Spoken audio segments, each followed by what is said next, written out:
This Egyptian papyrus scroll, available at the BYU Idaho McKay Library Special Collections, is a fake, but we're still going to talk about how it works. So this scroll is on papyrus, which is dried thin reeds which are woven together, and on it is written hieroglyphs, which are pictures which are language, so that readers can look at the pictures and can identify what's being said. The problem with this is that it was purchased at a gift shop in Cairo, and it is a fraud. It is a not very good fraud either.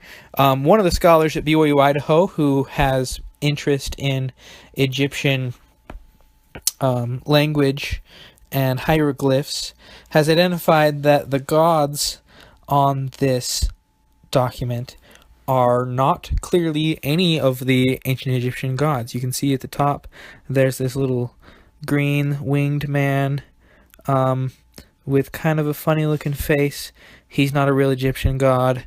You can see these alligators, which, I mean, there were, or crocodiles. I mean, there were crocodiles who were worshipped in Egypt, but they didn't look quite like this. You can see some cows, which would have also been similar, but once again, not quite like this. None of these figures are recognizable in any way. So how does this document work? Well, first of all, the document is printed on papyrus, which is an ancient medium for writing, and it wasn't very good. As you can see, this is also a piece of papyrus, but it was constructed actually a long time ago in AD 70, and this is all that's left of it. Papyrus is not a very effective medium for writing because it doesn't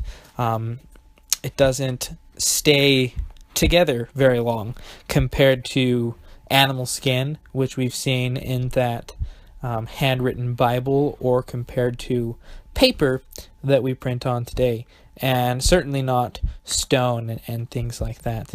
But the papyrus was effective for short-term communication. It was portable, it was light, it allowed for someone to write something and send that something as a message. So it works pretty effectively to help those who were writing in ancient Egypt to get their point across. It could also be used for worship services. As you can see, its parts are fairly simple. They're the woven reeds which make up the papyrus, and there's the text or the pictures that are on the front, and it can be rolled up and sent to somebody so that they can open it up and realize that these aren't even real. Now, as a forgery, this works in some interesting ways. It works to attract tourists and to make money. People have kind of an obsession with the old and an obsession with ancient Egypt, and it's easy for people who work at gift shops to get people to buy things like this as a keepsake from their trip to Egypt.